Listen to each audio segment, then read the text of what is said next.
Fala pessoal, aqui novamente, comentar aqui um pouquinho sobre Arsenal e Chelsea, né? Final da Copa da Inglaterra, acabou de acabar, né? Inclusive está passando aqui no DAZN a entrega da taça, né? Das medalhas, enfim.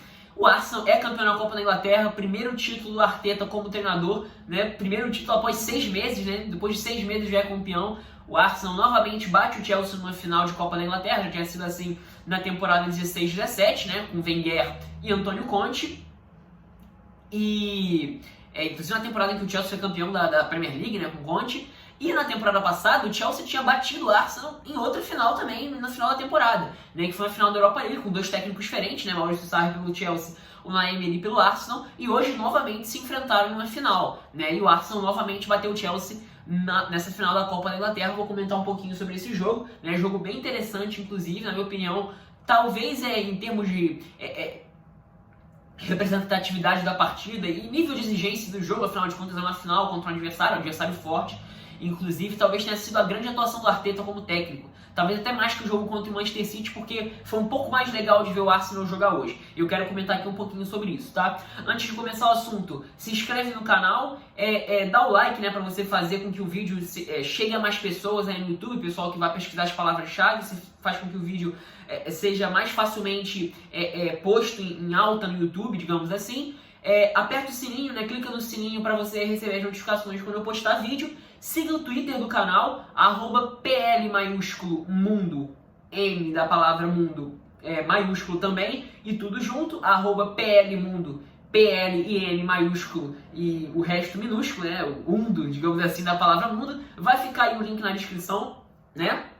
E também visite a página da nossa parceira aqui do canal, né? Premier League mais 18, nossa mais nova parceira, né? Inclusive já falei sobre eles aqui no vídeo do Maguire, né? Foi o vídeo de mais cedo. Premier League mais 18, página no Facebook e no Instagram, o link vai ficar na descrição, né? A página é muito legal para falar de estatística, né? De notícias da Premier League, rumores de contratação, fala também dos uniformes, nesse período aí de lançamento dos novos uniformes, das novas camisas, né? Para a próxima temporada. Página muito legal, nova parceira no canal, o link estará na descrição. É da rede social Instagram e do Facebook, tá? Não tem no Twitter, mas enfim, no Twitter você segue lá o Mundo PL, tá? Então, vamos lá. Arsenal e Chelsea, já se esperava que fosse um baita jogo, 2 técnicos muito promissores, né? O Arsenal, o Arteta do lado do Arsenal, o Lampard do lado do Chelsea. Inclusive eu fiz um vídeo falando sobre o trabalho dos dois, né, durante essa semana, então é bom você conferir. Os vídeos ficaram um pouco longos, ficaram, né, mas eu acho que vai ser legal, até para agregar em relação ao jogo mesmo, né, até para ser um complemento não, porque eles foram vídeos,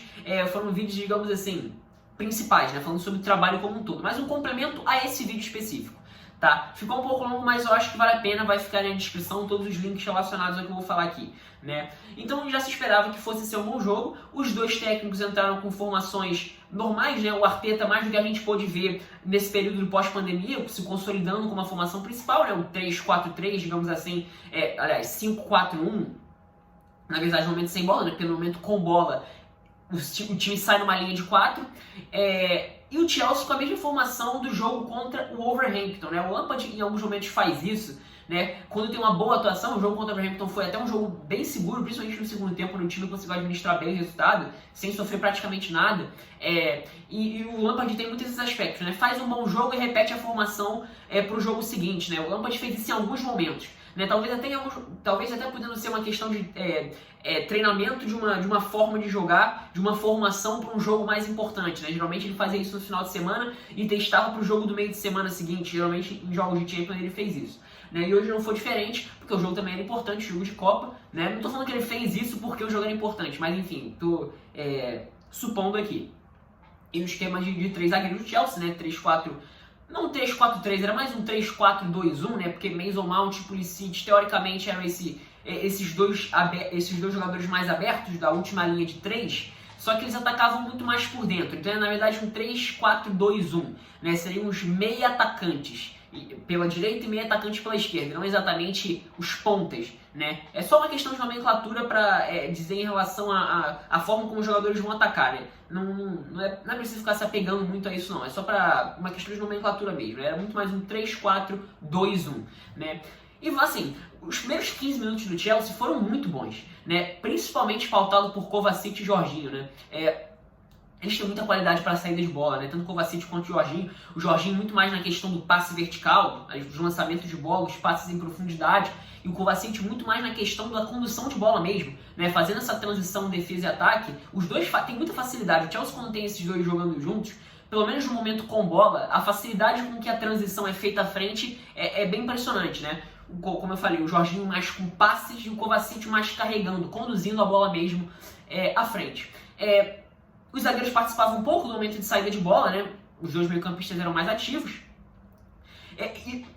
E os dois meias atacantes, né? Pulisic e Mason Mount, recebendo essa bola nas costas dos volantes / meio-campistas do Arsenal, né? E o gol do Chelsea, que sai logo no início do jogo, é justamente assim. É o Mason Mount recebendo uma bola nas costas, fazendo a diagonal, toca a bola para dentro da área, o Giroud escora muito bem pro Pulisic, o Pulisic toca na saída do Martinez, né, faz um belo gol, né? O Chelsea nos primeiros 15 minutos foi muito bem, muito melhor que o Arsenal, conseguiu de fato imprimir um volume e ganhar, ter superioridade no setor do campo, naquela faixa central que era necessária, porque o Alonso naturalmente ia jogar mais pro corredor, mas o Reece James conseguia não necessariamente participar muito com bola. Eu nem acho que com bola a participação dele no primeiro momento tenha sido boa, mas para fornecer um combate, uma ocupação de espaço por aquele lado, e permitir que o Chelsea tivesse mais facilidade ainda de fazer a bola ser conduzida, né? Fazer a bola ser controlada na faixa central, né? Saindo da defesa para o ataque. E nos primeiros 15 minutos o Chelsea fez isso muito bem, né? O Lampard fez isso muito bem, né? E o Arsenal parecia um pouco atordoado, meio perdido no jogo. Só que aí se a gente vai pegar nos 15 minutos até praticamente o jogo todo não, mas vai até praticamente o final do primeiro tempo, o Arsenal é bem superior, né? E eu acho que é aí que está a superioridade que o Arteta mostrou na partida de hoje. Na minha opinião, foi bem melhor que o Frank Lampard em termos de estratégia e formas de encontrar alternativas para reagir ao cenário do jogo. No segundo tempo, inclusive, até adotando uma postura bem diferente, mesmo assim conseguindo ser mais perigoso, mostrando mais capacidade. Eu achei que nesse sentido o Arteta superou o Lampard, foi consideravelmente melhor, né? E como é que se deu essa superação, né? Digamos assim. O Chelsea fez o gol, como eu falei, a partir... Tem um movimento normal, né? Praticamente todos os times do mundo fazem isso, né? Com exceção talvez do City, do Liverpool, né? Depois que abrem o resultado, naturalmente o ritmo cai um pouquinho. Isso é bem normal, né? Mas se você imprime um volume muito alto nos primeiros momentos, o Chelsea conseguiu imprimir um bom volume de jogo, né? E a partir daí o Arsenal naturalmente teria que trocar passes e a partir disso criar as oportunidades, né? E como eu falei no vídeo do Arteta, a saída de bola do Arsenal nesses últimos jogos da pós-pandemia vem se consolidando numa linha de 4, né? Então, teoricamente, né, os três zagueiros, o Tierney, teoricamente, fecha como um zagueiro pela esquerda no momento sem bola, mas no momento com bola ele abre como lateral, o Maitland-Niles, que é o ala, se manda como um ponta, o Aubameyang faz a diagonal um pouco mais por dentro, o PP é a mesma coisa, o Bellerin, teoricamente, teria que receber mais aberto, né? E Xhaka e Ceballos se aproximam para tentar fazer essa saída de bola, digamos assim. O Bellerin, ele recebe aberto, mas ele também participa um pouco mais para fornecer uma alternativa de passe mais por dentro, né? E o David Luiz sendo principalmente o cara que vai fazer essa bola sair da linha de defesa e dar mais uma opção de passe, até nos momentos ditando ritmo, conseguindo bolas em profundidade pelo alto, e isso foi essencial no jogo, né? Pro lance do pênalti, por exemplo, né? E a partir disso o Arsenal não conseguiu controlar. Então você tinha a abertura na linha de 4, o David Luiz receber essa primeira bola, e até no primeiro momento você tinha o Chelsea, no primeiro momento após o Chelsea ceder mais a bola ao Arsenal, você ainda tinha o Chelsea conseguindo fazer uma pressão interessante para atrapalhar a saída de bola do Arsenal, né? E nisso você tinha o Pulisic pelo lado esquerdo, o Giroud muito importante para fazer esse posicionamento no meio, digamos assim, entre os zagueiros, entre a troca de passes dos zagueiros para atrapalhar, né? Principalmente buscando o ponto fraco, né? Onde era o Holding que estava jogando pelo lado direito, né? Então, um cara até com menos recursos, um zagueiro com menos recursos, mas na ausência de outro jogador mais confiável para aquela função, foi ele mesmo, né? E até fez alguns bons jogos recentes, para ser bem sincero. E outra coisa muito interessante foi ver o Kovacic fazendo esse combate à frente, né? E o Mason Mount fechando pelo lado direito, né? E isso tem uma explicação que fez muito sentido na questão da marcação, né? Porque, óbvio, né, dos dois meio-campistas, o Kovacic tem naturalmente mais capacidade, mais fôlego, então o combate à frente seria dele, né? Porque se fosse o Jorginho, a recomposição seria extremamente lenta. Então o Jorginho naturalmente teria que jogar um pouco mais atrás, né? Nesse momento da saída de bola, então o Kovacic em diversos momentos fazer perseguições individuais aos Ceballos, né? Foi bem interessante ver esses dois meio-campistas do Real Madrid que não conseguiram se firmar na equipe, né? Mas enfim, se enfrentando hoje numa final, e via de regra, eles se bateram no campo praticamente o jogo inteiro, né? Nesse sentido.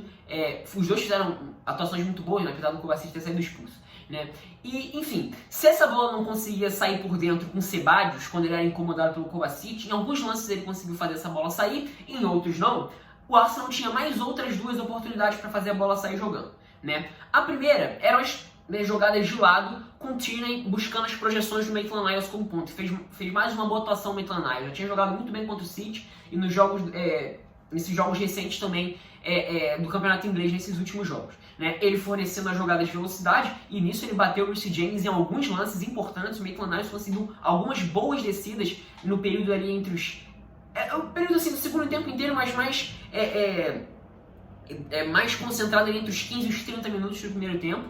O Tierney com muita facilidade, de fato, em alguns momentos para encontrar algumas jogadas de mais, não velocidade, mas conduzindo a bola com mais qualidade para o lado esquerdo e conseguindo algumas bolas um pouco mais em profundidade para o Maitland-Niles. E qual era então essa terceira alternativa, caso a bola não saísse por dentro com o Ceballos e com o Xhaka? Muito mais com o Ceballos, hoje o Xhaka também serviu muito mais para combater, para até fazer umas disputas físicas do que de fato servir como uma alternativa de passe mesmo, como ele vinha servindo nos últimos jogos, até porque o Chelsea fazia essa marcação bem feita por dentro, no primeiro momento com o Giroud. Se essa bola passasse, o Giroud voltava, e aí ficava o Giroud e Kovacic um pouco mais próximos para fazer ocupar esse espaço por dentro.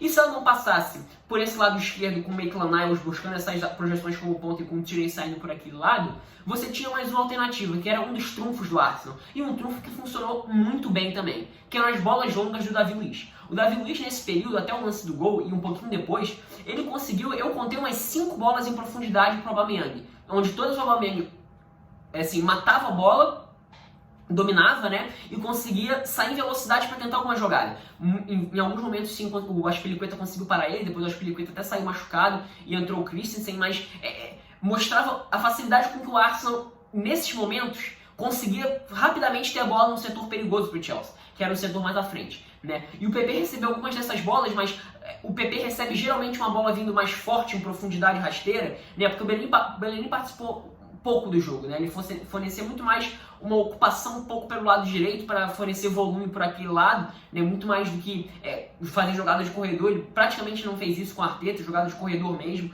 né? Nem o Cedric Soares chegou a fazer muito isso também quando jogou, né? Então o PP geralmente recebia essa bola um pouco mais na linha do meio campo, mas essas bolas vindo mais rasteiras mesmo, do que pelo alto. Isso era um momento de saída de bola. Era como o Arsenal conseguia ter alternativas para superar o Chelsea nessa marcação, né?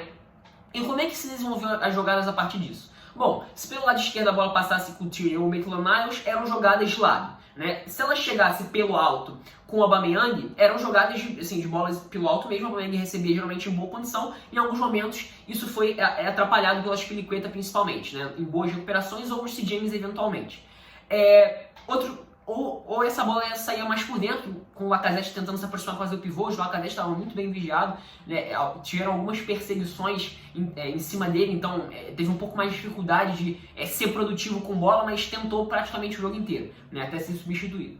Então, se nem sempre o Arsenal conseguia criar oportunidades para finalização a partir disso, apesar de em vários momentos, como eu falei, dos 15 aos 45 minutos, conseguir manter a bola no setor perigoso do Chelsea e deixar o time desconfortável, deixar a defesa do Chelsea desconfortável, os principais lances de finalização vieram a partir do PP. Na bola que chegava no PP pelo lado direito, e a partir disso ela era invertida para o lado esquerdo para rápida definição do Aubameyang, ou encontrando o Lacazette no meio para fazer essa bola girar. E nesse sentido o Arsenal conseguiu algumas oportunidades interessantes, e inclusive no segundo tempo poderia ter matado o jogo de umas 3 ou 4 vezes, teve oportunidades justamente nessas jogadas.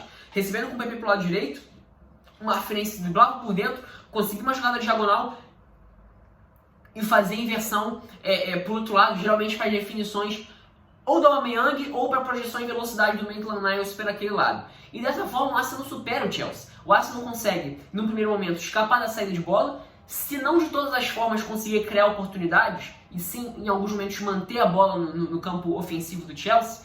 Dessa forma, fazendo essas jogadas para chegar no PP na direita, para depois ser invertida para o lado esquerdo, geralmente de forma bem rápida, era que o Arsenal conseguia de fato criar as oportunidades. E dessa forma conseguiu criar várias oportunidades. Assim, tudo bem que o gol, como eu falei, veio de um lance que o Lacazette, que o Aubameyang recebe da defesa, né, depois do passe do David Luiz, ele foi derrubado. Apesar desse lance ter sido de fato o lance que resultou o gol, né, afinal de contas foi o gol de pênalti, As melhores oportunidades de finalização do Arsenal surgiram no momento em que o PP recebia aberto pela direita e invertia. E dessa forma o Chelsea ficava em alguns momentos muito perdido na marcação, né? O Arsenal conseguiu ser bem superior nesse sentido, de conseguir enganar o Chelsea nessa forma de atacar. Na volta do segundo tempo, o Chelsea até tem os primeiros minutos bons, né? Logo depois o Pulisic sai machucado, isso talvez tenha sido ultimato para o desempenho ruim do Chelsea, porque perdeu o jogador com principal capacidade de desequilibrar jogos, principalmente nessa reta final, e entra o Pedro. O Pedro entra pouco participativo, né? Até depois sai machucado, a última partida dele com a camisa do Chelsea, na reta final ele até sai machucado, né? E até consegue produzir um pouquinho mais na reta final, mas nada de muita coisa, assim, foi bem pouco mesmo que o Chelsea produziu no segundo tempo, né? E o interessante de se ver no segundo tempo foi como o Chelsea tinha posse de bola, conseguia em alguns momentos ter a bola na faixa de meio campo, mas simplesmente não conseguia nada para acelerar. Como eu falei, Jorginho e Kovacic fazem muito bem essa transição defesa-ataque, e nisso eles são essenciais, nisso eles são exímios. Agora, a partir disso você tem que ter os meias atacantes para conseguir fazer essa bola se acelerar da frente e assim as jogadas serem definidas. Só que como o Arsenal em vários momentos, principalmente o jogo inteiro praticamente no segundo tempo, marcou mais atrás, né, primeiro que era mais difícil você ter um jogador como o Giroud sendo útil para, por exemplo, ganhar uma bola pelo alto no momento em que, no momento de bola vindo de trás, com a defesa adversária se aproximando. Isso já era uma dificuldade porque o Arsenal jogava um pouco mais atrás, né? O Mason Mount não é exatamente o cara que vai receber essa bola para tentar um drible ou acelerar com muita velocidade. Como eu falei, o estilo de jogo dele mudou um pouco com o Frank Lampard, né, sendo um cara muito mais de circulação para dar opção de passe por todos os lados, do que de fato um meia incisivo para receber essa bola, ser vertical e finalizar, né? Então, nesse sentido mudou. O Pulisic que seria o cara para conseguir acelerar a partir do momento em que ele recebesse nas costas dos volantes. Com a ausência dele e com o Pedro não conseguindo produzir praticamente nada, o Chelsea era um time muito inoperante no segundo tempo. Assim, não tinha praticamente nenhuma capacidade de acelerar. Porque o Arsenal também não mordia a isca. O Arsenal não buscava subir as linhas de marcação para levar a bola invertida, né, dando espaço para ver essa linha de passe em velocidade, sem jogadas sendo aceleradas. O Arsenal não dava margem para isso, né? E quando recuperava, a facilidade era sempre a mesma. Conseguir esticar a bola no PP por um lado, dessa forma era que as jogadas eram mais bem definidas, e a partir disso o PP driblava por dentro, ganhou várias disputas por aquele lado, principalmente com o Rudiger se aproximando. O Rudiger fez uma partida bem abaixo, né? E a partir disso as oportunidades para finalizações eram criadas. E dessa forma, novamente, o Arsenal teve várias oportunidades. E o gol veio justamente dessa forma. A bola pelo lado direito, o PP inverte, o Lacazette recebe, dá um corte para cima do Zuma, assim, e finaliza de cobertura para cima do Caballero. Temporada absurda do Aubameyang, que jogador. Fiz um vídeo falando sobre ele nessa semana, inclusive, vai ficar o link aí na descrição.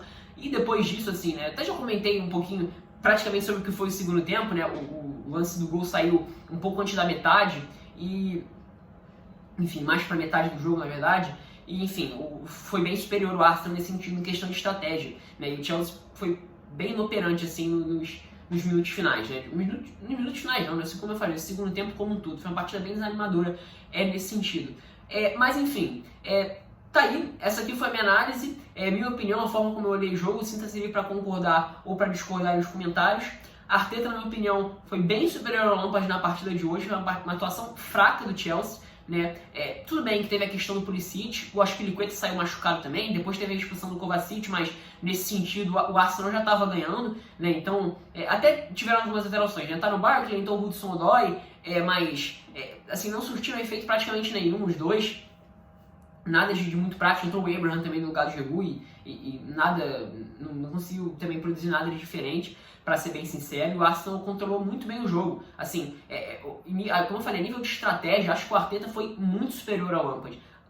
Muito superior também, sendo exagero, mas foi consideravelmente superior, né? Nesse jogo mostrou mais capacidade que o Lampard para saber o que fazer para ganhar o jogo, né? E até foi um jogo mais interessante de se ver do que o jogo do City, né? Porque no jogo do City o Arsenal jogou recuado praticamente a partida inteira, com algumas escapadas, com menos escapadas. Nessa partida, como eu falei, dos 15 aos 45 minutos, o Arsenal jogou com a bola no pé, o Arsenal criou oportunidades a partir da posse de bola, né? Coisa que o Chelsea, por exemplo, não conseguiu fazer no segundo tempo, por exemplo, né? Então, assim, Bela atuação do Arteta, na minha opinião, talvez a melhor atuação dele como técnico até aqui, treinando o Arsenal, e uma atuação abaixo do time do Lampard, né? Ambos com muito potencial, mas eu acho que hoje o Arteta, nesse jogo, pelo menos mostrou um pouco mais de capacidade, né? Consideravelmente mais capacidade que o Lampard, nesse cenário. Para o cenário que o jogo se ofereceu, o Arteta foi muito melhor que o Lampard, pelo menos na minha opinião, né? Sinta-se livre para concordar ou para discordar nos comentários, tá? É isso, espero que tenham gostado.